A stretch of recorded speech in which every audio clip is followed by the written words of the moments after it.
ጤናው በእጆ ቀላሉን በማድረግ ስለ ነገ ጤናው እርግጠኛ ይሁኑ።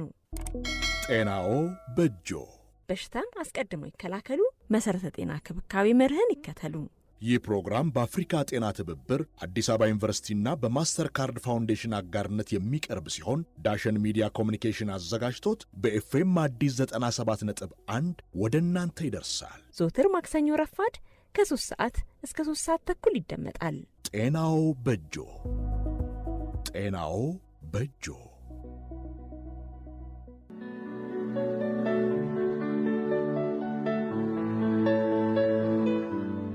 ሰላም የተወደዳችሁ አድማጮቻችን እንደምናላችሁ። ጤናው በእጆ ሳምንታዊ ፕሮግራማችን እነሆ ተጀምሯል።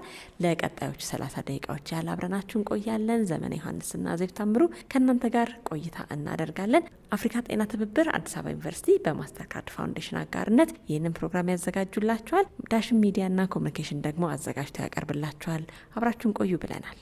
በድጋሚ እንደምን አላችሁ አድማጮቻችን። ኤፍኤም አዲስ 97.1 ጤናው በእጆ የዕለቱን ይዘን ቀርበናል። አብራችሁ እንድትቆዩ ጋብዘናችኋል። አዚ እንደምን አለሽ? አለሁ ደህና ነኝ ዘምዬ። እንግዲህ ዛሬ ክረምትን መሻገሪያዋ አንዷ ቀን ላይ እንገኛለን። እንግዲህ ከነገ በኋላ ያለው ጊዜ ቡሄ ከዋለ የሚባልበት አለ አይደለ? ክረምቱን እያገባደድን እንገኛለን። ትንሽ ጫን ያለ የዝናብ ሁኔታ አለ ሰሞኑን። ብርዱን ያው በድንቹም በበቆሎም እየተቋቋም ነው አለን። ደህና ነን። ባለፈው ሳምንት ያነሳነው ጉዳይ ነበረ ካስታወስሽና ያንን ርዕሰ ጉዳይ ምክንያት አድርገንም ደግሞ እንደዚሁ ጥያቄ አንስተን ነበርና በርከት ያሉ አድማጮች በቴሌግራም ገጻችን ምላሻቸውን ሰጥተዋል። እናስታውስና የጥያቄውን መልስ አንስተን ከዛ በኋላ ደግሞ ምላሾችን እኔ ያቀርባለሁ። መልካም። ባለፈው ሳምንት ለአድማጮቻችን ያቀረብነው ጥያቄ በአማካይ አንድ ሰው በሰውነት ውስጥ ምን ያህል ሊትር ደም ሊኖር ይችላል የሚለው እንደ ጥያቄ አንስተን ነበረ። ትክክለኛው ምላሽ እንግዲህ በአማካይ ከ4 እስከ 6 የሚለው ይሆናል። በጣም በርካታ ምላሾች ነበሩን። ሁሉንም የመለሱትን እናመሰግናለን። ማማን ነው ተሸላሚ የሚሆነው የሚለውን አንተ ትገልጽልናለህ። ነገር ግን እንግዲህ ክረምት ወቅት ላይ ድንገተኛ አደጋዎች ይባባሳሉ። ሰው በስሜቱ ከበጋው ይልቅ በክረምት ወቅት ላይ ትንሽ የመደበት ስሜቶች ይኖራሉ። እንዲሁም ደግሞ በአደጋም ስናይ ጎርፉ በክረምት ላይ የሚኖረው እንዲሁም ደግሞ አሁን ለመወጣጫ የሚሰሩ የእንጨት መሰላሎች እንኳን እርጥበት ሲነካቸው የመውደቅም ሁኔታዎች የሚኖሩት በዚህ ወቅት ላይ ነው። ጎርፉ አለ በዚህ ላይ። ከዛ ጋር ተይዞ የከሰል ጭሱም አለ። ክረምት ላይ የድንገተኛ አደጋዎች በዛ ይላሉ ከበጋው ይልቅና ይህንን ፕሮግራም ማቅረባችን ብዙ አድማጮች እንደነገሩን ከሆነ በጣም ትክክለኛ ጊዜና ጥሩ መረጃ እንዳገኙበትም ገልጸውልናል። በዋናነትም ደግሞ አንድ ሰው ትንሽ ሲለው ምን ማድረግ አለብን፣ አንድ ሰው ደም ሲፈሰው ምን ማድረግ አለብን የሚለው ለተግባራዊ ምላሽ በጣም የሚጠቅም መሆኑን ብዙ አድማጮቻችን ገልጸውልናል። እውነት ለመናገር ብዙዎቻችን ትኩረት የማንሰጠው የመጀመሪያ እርዳታ ሕክምና ጉዳይ ነገር ግን የሰዎችን ሕይወት ከማትረፍ ጀምሮ ከፍ ያለ አካል ጉዳት ጭምር እንዳይከሰት ምናደርግበት ቀላል ዘዴ ሆኖ እያለ በእጃችን ያለና ቀላል ዘዴ ሆኖ እያለ ግን ብዙ ትኩረት የማንሰጠው ጉዳይ ነው ያነሳ ነው። ጥሩ ግንዛቤ የፈጠርንበት ፕሮግራም እንደነበረ እንግዲህ እኛም ተስፋ አድርገናል። አድማጮቻችንም ከሰጡት አስተያየት ተነስተን ስንመለከት እንግዲህ በርከት ያሉ አድማጮቻችን እንዳልሽው ጥያቄውን ለመመለስ ሙከራ አድርገዋል። ሌሎችንም አስተያየቶች ሰጥተውናል። አድማጮቻችን አብረውን ስለሆኑ ከልብ እናመሰግናለን። እንግዲህ ያነሳነውን ጥያቄ የመለሱ በርካታ አድማጮች ቢኖሩም እንዳልነው ሁሉም መሸለም ስለማይቻል በቴሌግራም ገጻችን የመጀመሪያዎቹ ደቂቃዎች ከላይ ረድፍ መልስ ለሰጡ 3 አድማጮቻችን ሽልማት እናበረክታለን። የዛሬው ተሸላሚዎቻችን አቤኔዘር ኃይለማርያም ከአዲስ አበባ አቃቂ ቃሊቲ 0954 87 28 እያለ የሚጨርስ ስልክ ነው። ሁለተኛው ተሸላሚያችን ሰሟን ይላል። እንግዲህ በቴሌግራም ገጽ ስማቸው ስልካቸውን ማግኘት አልቻለም። እንግዲህ ሰሟን በሚል የምትጠቀሙ ሰው ስልካችሁን ላኩልን፣ ሽልማቱን እናበረክታለን ማለት ነው። ሶስተኛው ተሸላሚያችን ዮሐንስ ንጉሴ ከሆሳዕና ነው። እንግዲህ ትክክለኛውን መልስ የሰጡን እና አስቀድመው ደግሞ ቶሎ ፈጥነው በቴሌግራም ገጻችን ምላሻቸውን የላኩ አድማጮቻችን ናቸው።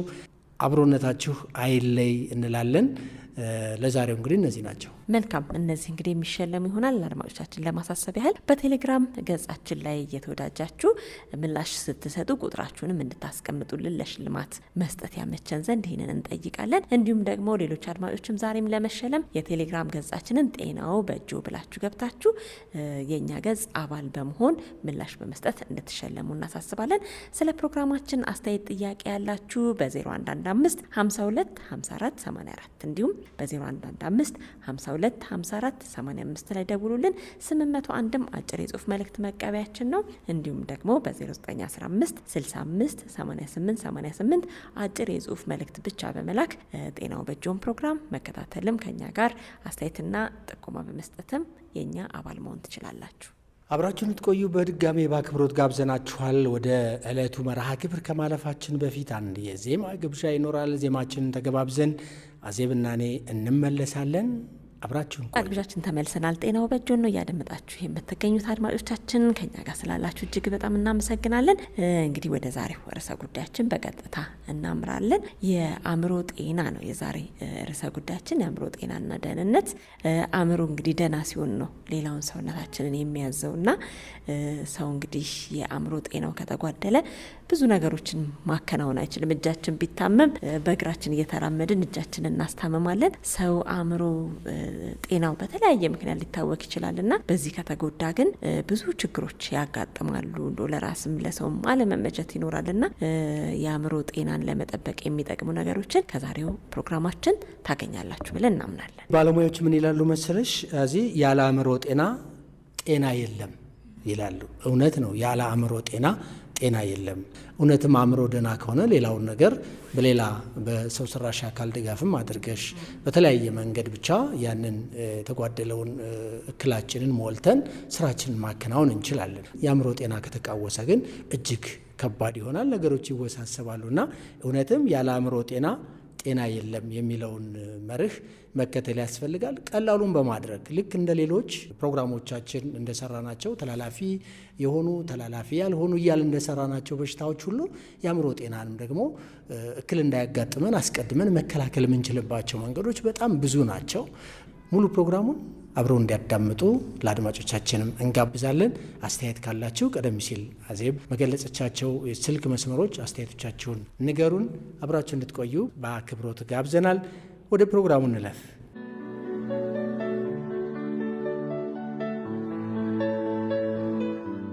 አእምሮ ከሰውነት ክፍላችን መካከል ዋናው አካል ነው። የሁሉም የሰውነት ክፍሎቻችን መመሪያ ሰጭና መቆጣጠሪያም ነው።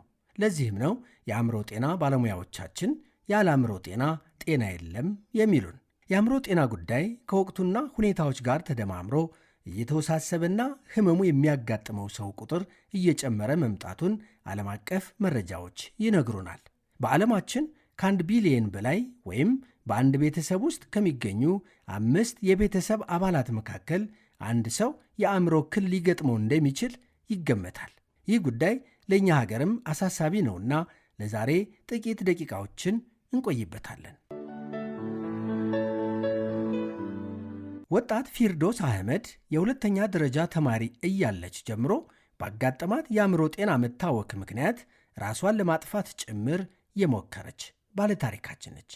ችግሯን የሚያውቅላት ጠፍቶ የሚረዳት አጥታ ብዙ ዓመታትን በትግል አሳልፋለች። በብዙ ነገሮች ሊከሰት ይችላል። ግን በዋናነትና ብዙ ጊዜ ኢትዮጵያም ላይ ያሉት ነገሮች ብዙ ጊዜ ያሉት ከቻይልድሁድ ትራውማ ወይንም ከልጅነት ጠባሳ ጋር ተያይዞ ይመጣል። ስለዚህ እኔም ደግሞ ብዙ በባለሙያዎች እንደተነገረ ከሆነ የቻይልድሁድ ትራውማ ተጽዕኖ ነው። በልጅነት ጊዜ የነበረ በአስተዳደግ ምክንያት በማህበረሰብ በምናም በተለያየ መንገድ በልጅነታችን የሚፈጠሩ ችግሮች እንደ በኢሞሽን መልክ ነው እኛ ጋር የሚቀመጡት። ስለዚህ እያደገን ስንመጣ እነዛ ኢሞሽኖች እየረበሹን ይመጣሉ። ለምሳሌ እኔ ያጋጠመኝ እናቴ እኛ ጋር ሆና አልነበረም ያሳደገችን፣ አረብ ሀገር ነበረች። እናትን መናፈቅ ነበር። እናቴን በምናፍቅበት ሰዓት ላይ መናፈቅን ስሜቱን ስለማላቀው ኤክስፕሌን ስለማላረገው ውስጤ ላይ የሚቀመጠው በኢሞሽን መልክ ነበር፣ በማዘን፣ በመከፋት፣ በብቸኝነት ስሜት። ስለዚህ ያሱ እያደገ ሲመጣ ትልቅ ይሆን የመተውን ፍርሃት እንትን እያደረግን እንመጣለን። የሆነ ገባ ወይ የትኛውም ነገር ላይ ስትገባ ምን ይሰማሃል? በቃ የሆነ ሰው አሁን እኮ ነገ ጥሎኝ ይሄዳል አይነት ይልሃል። ይሄና ተናጥተህ ስላደግ በዛ መልክ ነው የሚቀመጠውና ቻይልድሁድ ትራውማ ማለት እሱ ነው። በኔም ፐርሰናሊቲ ዲስኦርደር ላይ አሁን የተከሰተው ወይንም የመተው ፍርሃት እና እዛስ እሱ ስሜት ነበር ሲረብሸኝ የነበረው። ለመሆኑ የአእምሮ ጤና ስንል ምን ማለታችን ነው? ዶክተር እስጢፋኖስ እንዳላማው የአእምሮ ሕክምና ስፔሻሊስትና በየካ ኮተቤ ሆስፒታል የአእምሮ ሕክምና ክፍል ኃላፊ ናቸው። ስለ አእምሮ ጤና እንዲህ ይሉናል። የአእምሮ ጤና ስንል የተስተካከለ አስተሳሰብ፣ የተስተካከለ ስሜት፣ የተመጠነ ስሜት እና ጤናማ የሆነ ባህሪ ወይም ደግሞ ድርጊትን ማሳየትን ይመለከታል ማለት ነው። እነዚህ ሶስት ነገሮች ደግሞ የአንጎላችን የስራ ውጤቶች ናቸው። አስተሳሰባችን የሚቆጣጠረው አንጎላችን ነው። ስሜታችን የሚቆጣጠረው አንጎላችን ነው። ባህሪና ድርጊቶቻችን የሚቆጣጠረው አንጎላችን ነው። ስለዚህ የአእምሮ ጤና ስንል የአንጎል ጤና ማለት ነው ባጭሩ። አንድ ሰው የአእምሮ ጤናው ተጠብቋል ስንል የተስተካከለ አስተሳሰብ አለው፣ ስሜቱም የተመጠነ ነው፣ አውዱን የጠበቀ ነው። በተጨማሪም ደግሞ የሚያሳያቸው ባህሪዎችና ጤናማ የሆኑ ናቸው፣ ከሰው ጋር የሚያኗኑሩ ናቸው ማለት ነው። እነዚህ ነገሮች ጤናማ ሲሆኑ ስራውን በአግባቡ መስራት ይችላል፣ ማህበራዊ ህይወቱን በአግባቡ መምራት ይችላል። ስለዚህ ራሱን ቴክ ኬር ማድረግ ይችላል። በተጨማሪም ደግሞ ለማህበረሰቡ ፍሬያማ የሆኑ ነገሮችን ማድረግ ይችላል ማለት ነው። ስለዚህ ማህበራዊ ህይወቱንም የስራ ህይወቱንም በአግባቡ እንዲመራ እንጠብቃለን። እነዚህ ነገሮች ትክክል ካልሆኑ አንድ ሰው የአእምሮ ጤና ችግር አጋጥሞታል ብለን ማሰብ እንችላለን ማለት ነው። ለአእምሮ ጤና እክል የሚዳርጉ ምክንያቶች ወይንም ችግሮች በርካታ ቢሆኑም ጥቂቶቹን ደግሞ እንመልከት። ጠቅለል ባለመልኩ የአእምሮ ጤና ችግርን የሚያመጡ ጉዳዮችን በሶስት ከፍለን ማየት እንችላለን። የመጀመሪያዎቹ ስነ ህይወታዊ ምክንያቶች ናቸው። እነዚህ አንድም ከአንጎል ስርዓት መዛባት ጋር የሚገናኙ ናቸው ማለት ነው። ለምሳሌ አንጎላችን ላይ የሚደርሱ የተለያዩ ችግሮችን ማንሳት እንችላለን። ይህ ስነ ህይወታዊ ችግሮች ስንል ማለት ነው። አንጎል ላይ አደጋ ቢደርስ ለምሳሌ በመኪና አደጋ ሊሆን ይችላል፣ ወይም ደግሞ ተመተል ሊሆን ይችላል እና አንጎላችን ላይ አደጋ ከደረሰ አስተሳሰባችን ጤናማ አይሆንም፣ ስሜታችንም መቀየር ይጀምራል፣ ባህሪያችንም መቀየር ይጀምራል ማለት ነው። ከዛ በተጨማሪ የአንጎል ስራን የሚያዛቡ ብዙ ነገሮች አሉ ከአደጋ ባሻገር። ለምሳሌ ሱሶችን ማንሳት እንችላለን። ሱሶችን እንግዲህ በውስጣቸው ኬሚካሎች አሏቸው። እነዛ ኬሚካሎች ደግሞ የአንጎል ኒውሮ ኬሚካል ስርዓትን ስለሚያዛቡ ለአእምሮ ጤና ችግሮች ሊያጋልጡን ይችላሉ። ሌላም አንጎል ላይ ችግር ሊያደርሱ የሚችሉ የተለያዩ ህመሞች አሉ። የውስጥ ደዌ ህመሞች ለምሳሌ እንደ ስትሮክ፣ ኤፒሌፕሲ እና የመሳሰሉ አካላዊ ህመሞች የአንጎል ስራን ስለሚያዛቡት አንጎል ሲታመም ደግሞ የአእምሮ ህመም ምልክቶችን ማሳየታችን የሚጠበቅ ነው ማለት ነው። ሁለተኛው ማዕቀፍ ስነ ልቦናዊ ምክንያቶች የምንላቸው ናቸው። እንግዲህ ስነ ልቦና ስንል ከልጅነታችን ጀምሮ እየተገነባ የሚመጣ ነገር ነውና ስለዚህ ከልጅነታችን ጀምሮ የሚያጋጥሙን የተለያዩ አጋጣሚዎች ስነ ልቦናችን ላይ ጫና ሊያሳድሩ ይችላሉ። ለምሳሌ በህይወታችን ላይ የሚያጋጥሙን የተለያዩ ጫናዎች አስተሳሰባችንን፣ ስሜታችንና ባህሪያችንን ስለሚቀይሩት እንደ አንድ መንስኤ እንወስዳቸዋለን ማለት ነው። በተጨማሪም ደግሞ ስትረስ፣ ጭንቀቶች ወይም ደግሞ ውጥረቶች እነዛ ነገሮች ስነ ልቦናችን ላይ ጫና ስለሚያሳድሩ እነዛን በጊዜ መፍታት ካልቻልን ለአእምሮ ህመም ሊያጋልጡን ይችላሉ ማለት ነው። ሶስተኛው ምክንያት ማህበራዊ ምክንያቶች ማለት ነው። ለምሳሌ ጦርነቶች፣ መፈናቀሎች፣ ኢኮኖሚ ጫናዎች እና የመሳሰሉ ነገሮች ማህበራዊ ጫናን ይፈጥራሉ። ማህበራዊ ጫናዎች ደግሞ የአንጎል ስርዓት ላይ ጫና ይፈጥራሉ ማለት ነው። ምክንያቱም እንግዲህ የምናሰላስለው በአንጎላችን ነው። ስለዚህ አንጎላችን ከሚገባው በላይ ሊጨነቅ ይችላል ማለት ነው። ስርዓቱ ሊዛባ ይችላል። እነዚህ ነገሮችም እንደ አንድ ምክንያት ይወሰዳሉ። በጠቅላላው ግን እነዚህ ነገሮች በሙሉ የአንጎል ስርዓትን ስለሚያዛቡ ነው ወደ አእምሮ ህመም የሚያጋልጡን ማለት ነው። ብዙ ጊዜ የአእምሮ ህመም ምልክቶች ከባድ የሚያደርገው ነገር የሰው ልጅ ትክክለኛ ባህሪ የሚመስሉ ነገሮች ኤክስትሪም ሲሄዱ ነው የአእምሮ ህመም የሚባለው። ማንኛውም ሰው ይናደዳል፣ ማንም ሰው ይሰንፋል፣ ማንም ሰው ተስፋ ይቆርጣል ምናምን። ግን የአእምሮ ህመም ነው ልንል የምንችለው ንዴቱም ከኤክስትሪም ከሄደ፣ ከቁጥጥር ውጭ ከሄደ፣ ተስፋ መቁረጡም በጣም ኤክስትሪም ሄዶ ራስን እስከ ማጥፋት ከደረጃ ስትደርስ ሁሉም አይነት ስሜት በሚባል ደረጃ የአእምሮ ህመም ሁሉም ሰው ላይ የሚታዩ ምልክቶች ናቸው ያሉት እና የኔም እንደተለመደው እንደ ማንኛውም ልጅ ንዴት ነበረኝ። በጣም እበሳጭ ነበር። ንዴቴ ከቁጥጥር ውጭ ነበር። ፋየሬጅ ነው፣ እልህ ነው ምናምን እየተባለ ብዙ ጊዜ ይታለፋል እንደዚህ አይነት ነገሮች እና በጣም ኤክስትሪም ሲሄድ ነው በኋላ ንዴት ራሴን መጉዳት እስከሚያስችለኝ ደረጃ ሲደርስ ኦኬ ይሄ ነገር የሜንታል ኢልነስ ምልክት ነው ማለት ነው ብለን አዌር ለመሆን የበቃ ነው የአእምሮ ህመም ምልክት ነው ብለን ወደዛ ይሄድ ነውና አሁንም ለብዙ ሰዎችም እንዲያውቁት የምፈልገው ነገር የአእምሮ ህመም ምልክቶች ማለት ሁሉም ሰው ላይ የሚታዩ ነገሮች ናቸው። ይሄ ሰው የአእምሮ ታማሚ ነው ልንል የምንችለው ያ ነገር ኤክስትሪም ሲሄድ ነውና ኃይለኛ ንዴት፣ እሱ እልህ ምናምን እሱ ነበር እና ተስፋ መቁረጥ ነበረ። በጣም ኤክስትሪም የሆነ የራስን የማጥፋት ፍላጎት ምናምን እና እሱ ነበር የኔ ምልክቶች የነበሩት። በወጣት ፊርዶስ አህመድ ላይ የታየው ምልክት የተናገረችው ይሁን እንጂ ከ300 በላይ የአእምሮ ህመም አይነቶች እንደመኖራቸው ምልክቶቹም የተለያዩ ናቸው። በአብዛኛው የምናስተውላቸውን ምልክቶች ደግሞ ዶክተር እስጢፋኖስ ይገልጹልናል። እንግዲህ ከሰው ሰው ይለያያል የምናሳያቸው ምልክቶች ማለት ነው። አንዳንድ ሰዎች ለዘብ ባሉ ምልክቶች ይጀምራቸውና ቀስ እያሉ እነሱ ነገሮች እየተባባሱ የሚታዩ እየሆኑ ይመጣሉ ማለት ነው። አንዳንዶቹ በአንድ ወይ በሁለት ቀን ጭንቀት ከፍተኛ የሆነ የባህሪ መረበሾችን ሊያሳዩ ይችላሉ ማለት ነው። በጥቅሉ ግን የአእምሮ ህመም ያጋጠማቸው ሰዎች አንድም ትክክለኛ ያልሆኑ አስተሳሰቦችን ሲያራምዱ እናያለን። ለምሳሌ የመጠራጠር አይነት ሀሳብ፣ ከፍተኛውን የመጠራጠር ማለት ነው። ከዛ ባሻገር አሉታዊ የሆኑ ሀሳቦችን የማሰብ እያንዳንዱን ነገር እንደ አሉታዊ በሆነ መልኩ መረዳት ይጀምራሉ ማለት ነው። ተስፋ እንደሌላቸው፣ ዓለም ለነሱ እንደማትሆን፣ ማንም ሰው እንደማይወዳቸው፣ ተስፋ የሌላቸው ሰዎች እንደሆኑ፣ የሚጠቅሙ እና የሚረቡ ሰዎች እንዳልሆኑ እንደዚህ አይነት አሉታዊ የሆኑ አስተሳሰቦችን ሊያራምዱ ይችላሉ ማለት ነው። ሌሎች ሰዎች ትክክል እንዳልሆኑ የሚያስባቸው ነገሮች ግን እነሱ ትክክል እንደሆኑ ሊያስቡ ይችላሉ። ይሄ ዴሉዥን የምንለው ነገር አለ ማለት ነው። ለምሳሌ ሰዎች የተከታተሏቸው እንደሆነ ሊያስቡ ይችላሉ። ምንም የሚከታተላቸው ሰው ሳይኖር ማለት ነው። የተለዩ የተመረጡ ሰዎች እንደሆኑ ሊያስቡ ይችላሉ። ይሄ ግራንዴስ ዴሉዥን የምንለው ማለት ነው። በዙሪያቸው ያሉ ሰዎችን ለማመን የመቸገር ነገር ሊታይባቸው ይችላል ማለት ነው። እነዚህና የመሳሰሉ የአስተሳሰብ መዛነፎችን ሊያስተናግዱ ይችላሉ። ሁለተኛው የስሜት መለዋወጦችን ሊያስተናግዱ ይችላሉ ማለት ነው። ለምሳሌ የድብርት ስሜት የተራዘመ ማለት ነው። ሁላችንም የድብርት ስሜት ሊያጋጥመን ይችላል። ግን እንደ ህመም እንቆጥረው አንድም ለተከታታይ ለቀናትና ለሳምንታት የሚቆይ ምንም ነገር ማይሽረው እንደውም ያስደስታቸው ነገር ራሱ እያደረጉ የድብርት ስሜት ይቀጥላል ማለት ነው። ቀንም ሌሊትም የድብርት ስሜት ውስጥ ነው የሚሆኑት። ከድብርት ስሜት ባሻገር ደግሞ የጭንቀት ስሜት፣ ከፍተኛውን የጭንቀት የመረበሽ አይነት ስሜት ሊሰማቸው ይችላል። ስለዚህ ስሜት መለዋወጦችም እንደ አእምሮ ህመም ምልክት እንወስዳቸዋለን ማለት ነው። ሶስተኛው የባህሪ መለወጦችንም እንደ አእምሮ ህመም ምልክት እንወስዳቸዋለን። እንግዲህ ብዙ ጊዜ እንደውም በማህበረሰባችን እንደ አእምሮ ህመም የሚቆጠረው አንድ ሰው የባህሪ መለወጦችን ሲያሳይ ነው አይደለም። ወይ ባጭሩ ጨርቁን ጥሎ በጎዳናዎች ላይ ቆሻሻ እየለቀመ ወይ ምናምን እንደዚህ አይነት ወጣ ያሉ ነገሮችን ሲያሳይ ነው። ምናልባት እነዚህ ምልክቶች የከባድ የአእምሮ ህመም ምልክቶች ሊሆኑ ይችላሉ። ሁሉም ሰው ግን የአእምሮ ህመም አጋጠመው የምንለው ጨርቁን ጥሎ ሲሄድ አይደለም ማለት ነው። የጭንቀት ስሜቶች፣ የድብርት ስሜቶች እና የመሳሰሉ የአስተሳሰብ ችግሮች እና የመሳሰሉ ነገሮችን ሲያሳዩም እንደ አእምሮ ህመም ምልክት የምንወስድበት አግባብ እንዳለ እንደው ለማሳሰብ ያክል ነው። መረጃዎች እንደሚጠቁሙን በኢትዮጵያ ካለው ጠቅላላ ህዝብ ውስጥ 20 በመቶ የሚሆነው ነዋሪ በአንድም በሌላ ሁኔታ የአእምሮ ጤና እክል ያለበት እንደሆነ ስንገነዘብ ጉዳዩ እረፍት የሚሰጥ አይደለም። ይልቁንም ጉዳዩ በየቤታችን እያንኳኳ በመሆኑ ሰዎችን ቀርቦ መረዳት፣ ማገዝ፣ አሉታዊ ቃላትን ከመጠቀም መቆጠብና አስተሳሰብና አመለካከትን ማስተካከል ያስፈልጋል። ጥሩ መነሻ ይሆነናል ብዬ ማስበው ሳይኮሎጂካል ፈርስት ኤድ የምንለው ነገር አለ፣ ወይም ደግሞ የስነ ልቦናዊ የመጀመሪያ እርዳታ ማለት ነው። 3 ነገሮች አሉት። የመጀመሪያው ነገሮችን ማጤን። እንግዲህ አንድ ሰው የአእምሮ ህመም ምልክቶችን ሲያሳይ የሚታዩ ነገሮችን ሊያሳይ ይችላል እና እነዛን ነገሮች እንደ አንድ ግለሰብ ማጤን ያስፈልገናል። የምንቀርበው ሰው ከሆነ ለምሳሌ በፊት አብሮን የሚበላ የሚጠጣ የሚጫወት ከሆነ ራሱን የማግለል አይነት ነገር ሊያሳይ ይችላል አይደል? ስለዚህ እነዛን ነገሮች በደንብ ኦብዘርቭ ማድረግ ወይም ደግሞ ማጤን ያስፈልጋል። ከዛ ካየነው ነገር እንነሳና ሰውየውን እንጠይቀዋለን ማለት ነው። ምን እንዳጋጠመው እንጠይቀዋለን።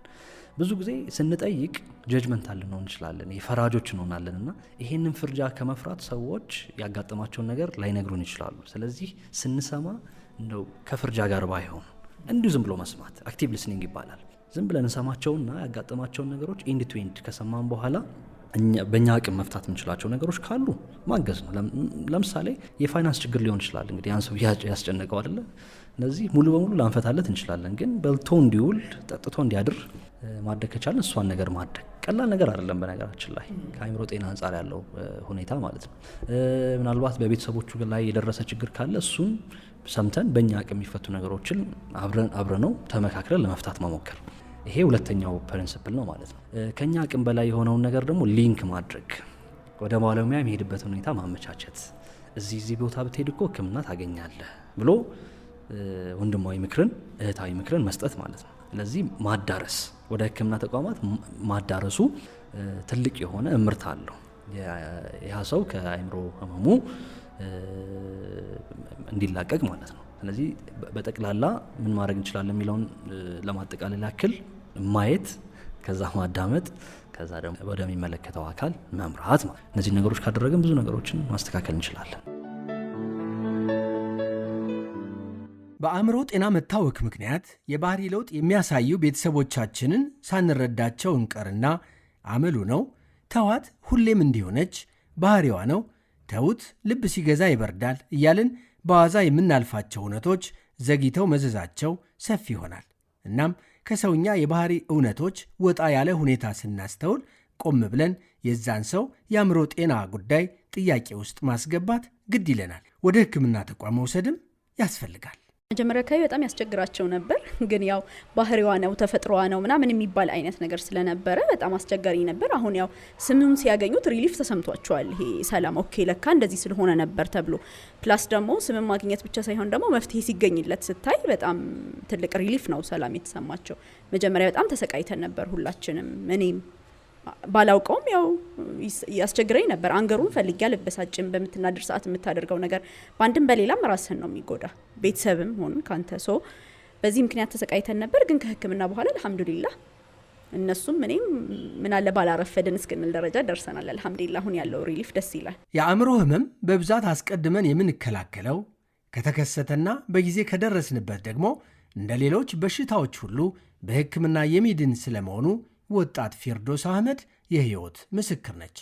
አብዛኛው ማህበረሰባችን የአእምሮ ህመም የሚድነው በእምነትና በመንፈሳዊ ህክምና ብቻ ነው ብሎ ያምናል። በአእምሮ ጤና መታወክ ውስጥ ከሚገኙ ሰዎች መካከል 10 በመቶ የሚሆኑት ብቻ ወደ ዘመናዊ ህክምና እንደሚሄዱ ጥናቶች ያሳያሉ። አስተሳሰብና አመለካከቱ መገለሉ ሌላውም ተጨምሮ ሰዎች ወደ ህክምና እንዳይሄዱ ከሚያደርጉ ምክንያቶች ውስጥ ናቸው። ወጣት ፊርዶስ ግን እኔ በህይወት ኖሬ ለዛሬ ምስክርነት የበቃሁት በህክምና ነው ትለናለች። የአእምሮ ህመም ብዙ ጊዜ የሚመስላቸው ሰዎች ወደ አእምሮ ሐኪም ጋር ስትሄድ ሁሉም የእንቅልፍ ክኒን የሚሰጥ በሁሉም ሰዴት አድርገው በቃ ይሄ ጅዝብ ነገር ብለህ በተለምዶኛ ጀዘበ ምናምን እንደምንለው እንደዛ ሆነ የምትወጣ ይመስላችኋል። ግን ያ አይደለም። ልክ በሜዲካል ምርመራ ላይ እንዳለ ሁላ አይ ጉንፋን ነው ዝም ብለህ ወደ ቤት ሂድ ምንም ነገር አትወስድም ተብለህ እንደምትላከው በቴራፒ ብቻ በንግግር ህክምና ብቻ የሚድኑ የአእምሮ ህመሞች አሉ። ሌላው ደግሞ አይ ልክ ባክቴሪያ ነው 7 ቀን መድኃኒት ትወስዳለህ ምናምን እንደምትባለው ለተወሰነ ጊዜ መድኃኒት ወስዶ የሚቆም መድኃኒት አለ። ስኳር ነው ብዛት ነው ላይፍ ታይም ነው መድኃኒት የምትወስደው ተብለህ እንደሚሰጥህ ሁላ ልክ በአእምሮም ህክምና ላይ እንደዛ አይነት መድኃኒቶች ናቸው ያሉትና የኛ ማህበረሰብ አንደኛ የአእምሮ ህመም በመድኃኒት የሚድን አይመስላቸውም። ሁለተኛ ለአእምሮ ህመም ሁሉም የሚሰጠው ተመሳሳይ መድኃኒት የእንቅልፍ ብቻ የሚሰጥ ይመስላቸዋል። ሶስተኛ ደግሞ የሆነ የተሳሳተ አመለካከት አለ። ይሄ ይቅርታ ለቃሉ እብድ ያገግማል እንጂ አይድንም የሚሉት ነገር እና እሱ ነገር ስላለ ነው ሰዎች አሁን ወደ አእምሮ ህክምና ለመሄድ የሚሰንፉት ምናምን እና እኔ ሁሌ የማስተላልፈው ነገር አለ። በአለማችን ብዙ ተጽዕኖ ፈጣሪዎች አሉ የአእምሮ ታማሚዎች ሆነው ታክመው ለዚህ ምስክርነት የበቁ ማለት ነው። ስለዚህ እነሱን እያየን የአእምሮ መድኃኒት ብንወስድ ኢትስ ኖርማል ሁሌ ላለሁ። ለዛ ደግሞ እኔና የኔ መሰሎች ብዙዎች አለን ከአእምሮ ህመም አገግመን አሁን ፈንክሽናል ሆነን ህይወታችንን እየኖርን ያለን ሰዎችና ወደ ህክምና ከመሄድ አይቦዝኑ ነው የምለው። የሰው ልጅ የበላውን ይመስላል እንዲሉ አእምሮም ያቀበልነውን ይመስላልና የምናዘወትራቸውን የማኅበራዊ ሚዲያ ርዕሰ ጉዳዮች ልንመርጥ ግድ ይላል። በእኛ ሊፈታ በማይችል ጉዳይ ላይ ጭንቀት ባለማብዛት የዕለት ከዕለት ቀላል ልምዶችን በመከወን ማለትም የአእምሮ ውጥረት ከሚፈጥሩ ጉዳዮች ራሳችንን በማራቅ አካላዊ እንቅስቃሴ በማድረግ ከላይ በምስክራችንና በባለሙያው የተነገሩን ምልክቶችን በራሳችን ላይ ካስተዋልን ፈጥነን ወደ ህክምና በመሄድ የአእምሮ ጤናችንን እንጠብቅ እንላለን። ያለ አእምሮ ጤና ጤና የለም።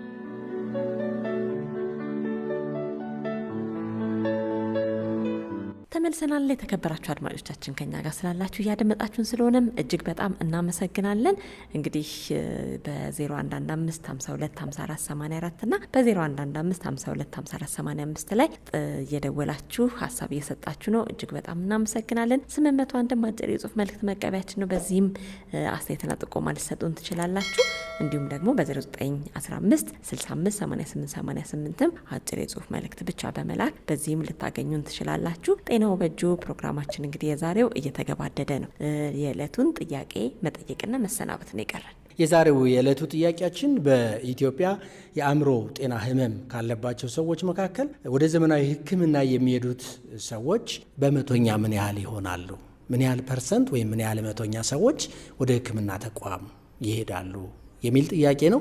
እንግዲህ ቀደም ብለው ፈጥነው መልስ ለሚሰጡን 3 አድማጮች በተለመደው መልኩ ሽልማት እናበረክታለን። በዚሁ አጋጣሚ ግን በቴሌግራም ገጻቸው ላይ ስልክ ቁጥር የሌላቸው ሰዎች ጥያቄ ሲመልሱ ቴሌግራም ገጻችን ላይ ስልካቸውንም እንዲሁም አድራሻቸው ከየት እንደደወሉ አብሮ ቢገልጹልን ለአድማጮቻችን መልሰን የምናቀርብ ይሆናል። ስለዚህ የዛሬው ጥያቄ ይሄን ይመስላል። አዚ እንሰናበትና ለሳምንት እንግዲህ ቀጠሮ ይዘን እንለያይ።